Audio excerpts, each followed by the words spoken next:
Welcome to the CompTIA Project Plus Prepcast by baremetalcyber.com. In every project, issues are the tangible reality of challenges that demand immediate attention. Unlike risks, which are hypothetical until they materialize, issues are active problems, real events or conditions that are already affecting the project's scope, schedule, budget, or quality. This distinction is more than semantic. It changes how the project team must respond. Risks allow for anticipation, modeling, and prevention. Issues require action now. Without structured tracking and prompt intervention, minor problems can quickly escalate into crises that jeopardize deliverables, stakeholder relationships, and even the viability of the project itself. The first step in disciplined issue management is to clearly define what qualifies as an issue. An issue is any event or condition that has already impacted the project in a measurable way.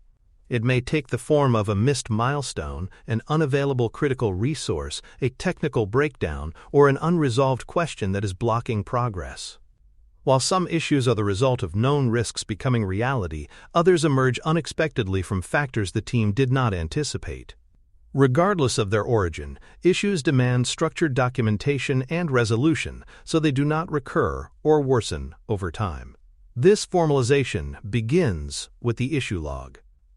An issue log serves as the single source of truth for all active problems in the project. It captures key details such as the date the issue was logged, its unique identifier, a descriptive title, the workstream or deliverable affected, the owner assigned to manage resolution, and the current status. The log is not just a record-keeping tool, it is a communication channel, a prioritization framework, and a readiness tool for audits or stakeholder reviews. For it to be effective, it must be updated consistently as the issue evolves. A stagnant log undermines the credibility of the project manager and can lead to missed deadlines or duplicated work. Each entry in the issue log should follow a consistent structure.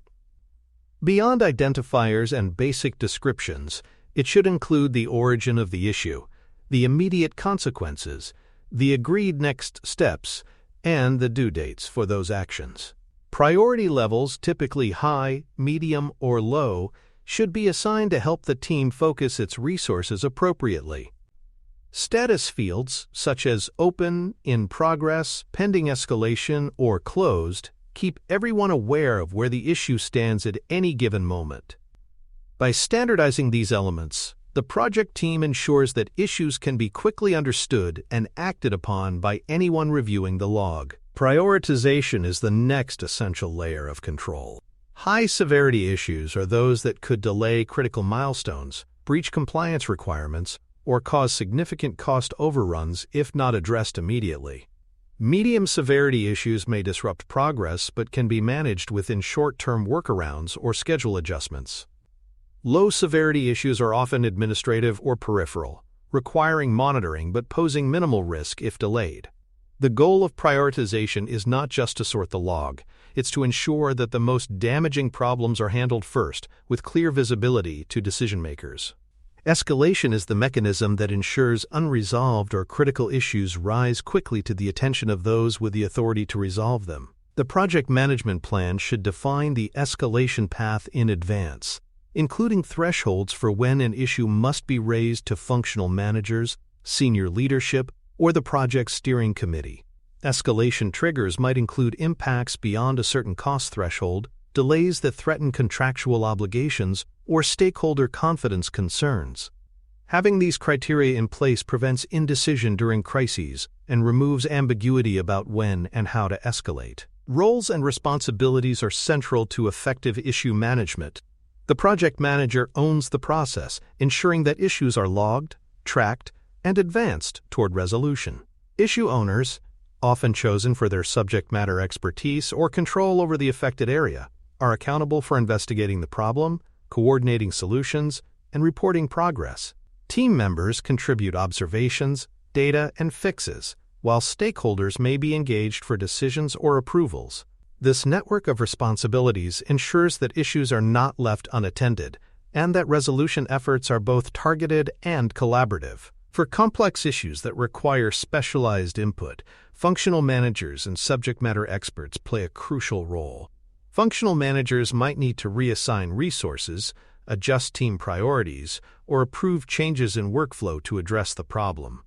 SMEs bring technical depth, conducting analyses, exploring solution options, and assessing the potential impacts of various approaches. Their involvement is often the difference between a superficial fix and a sustainable resolution. High-impact issues often require direct stakeholder involvement.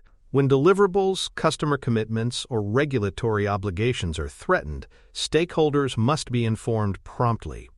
They may be asked to make trade-off decisions, approve additional funding, or authorize changes to the project scope or schedule.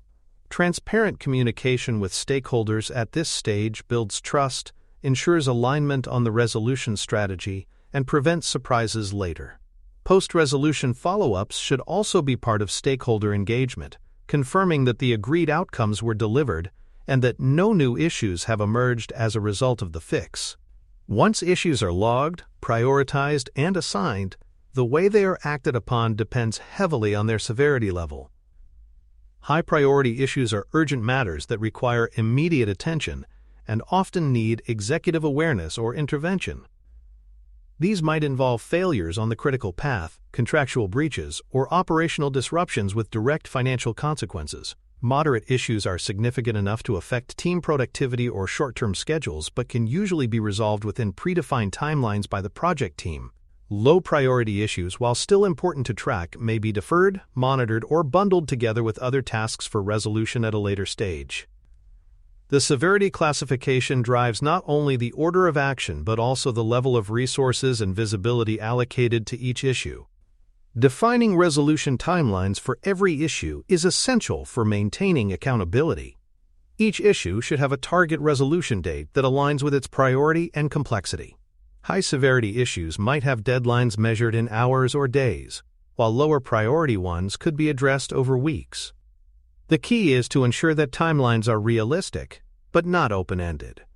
If progress stalls or deadlines slip, escalation procedures should activate automatically, alerting stakeholders and leadership to the delay. These deadlines should also be revisited in regular project status updates to confirm they remain achievable and relevant in the current project context. Effective issue resolution requires going beyond surface-level fixes and investigating the root cause. Root cause analysis, RCA, ensures that solutions address the underlying source of the problem, not just its symptoms.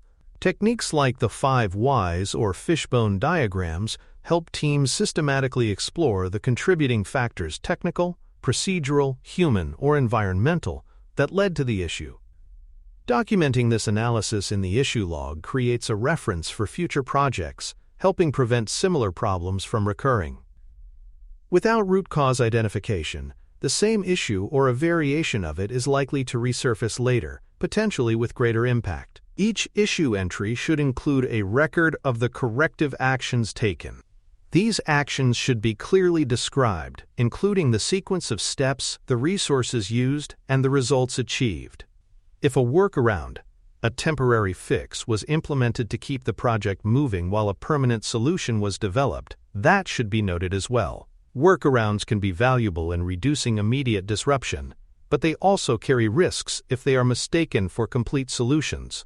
The issue log should make it clear whether the applied measure is final or temporary, and if temporary, what follow-up actions are still required to fully close the issue. The distinction between workarounds and full solutions is critical for accurate reporting and long-term project health.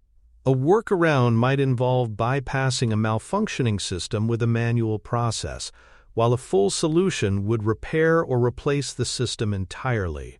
Some workarounds become permanent by necessity if budget, time, or technical limitations prevent full resolution during the current project. In such cases, the decision to keep the workaround should be deliberate, documented, and communicated to stakeholders, with any residual risks recorded for future monitoring. Before an issue can be officially closed, its resolution must be verified and validated. Verification confirms that the planned corrective actions were implemented as described, while validation ensures that those actions achieve the intended results. In technical projects, this might involve system testing, quality assurance checks, or formal sign-off from the customer. In process-oriented work, validation may mean reviewing performance metrics or workflow efficiency after changes are made. Only after verification and validation can the issue be marked as closed in the log, ensuring that closure is based on evidence rather than assumption. Communicating closure and resolution outcomes is as important as tracking the issue itself. Updates can be delivered in team meetings, through project dashboards, or via formal reports depending on stakeholder needs. The closure communication should outline what was done, who was involved, and whether any ongoing monitoring is required. This transparency not only builds confidence in the project team's management capabilities, but also prevents confusion about whether an issue still requires attention. Every resolved issue is also an opportunity to capture lessons learned. These lessons should be documented with enough detail to explain the original cause, the chosen resolution approach, and how the team worked together to achieve closure. Lessons learned are then fed into organizational knowledge repositories or playbooks, refining risk management strategies, scope control measures, and issue handling procedures for future projects. Teams that consistently capture and apply these insights improve their maturity and resilience over time. Finally, once the project concludes, the complete issue log should be archived alongside other project documentation. This archive is valuable for audits, retrospectives, and compliance reviews, as it demonstrates a structured, accountable approach to managing problems. Across multiple projects, archived logs can also be analyzed to identify recurring patterns, such as repeated vendor delays, bottlenecks in approval processes, or chronic skill shortages, that point to systemic issues requiring organizational change. This broader analysis turns the issue log from a tactical tool into a strategic resource for continuous improvement. In summary, effective issue management is more than just logging and reacting. It is a cycle of identification, prioritization, escalation, root cause analysis, resolution, verification, and learning. The project manager plays a pivotal role in ensuring this cycle operates smoothly, with clear ownership, transparent communication, and timely follow-through. When managed rigorously, issues become less of a threat and more of an opportunity to strengthen processes, build trust with stakeholders, and deliver projects successfully under real-world conditions. Thank you for listening. Please follow baremetalcyber.com on social media and check out our books at cyberauthor.me.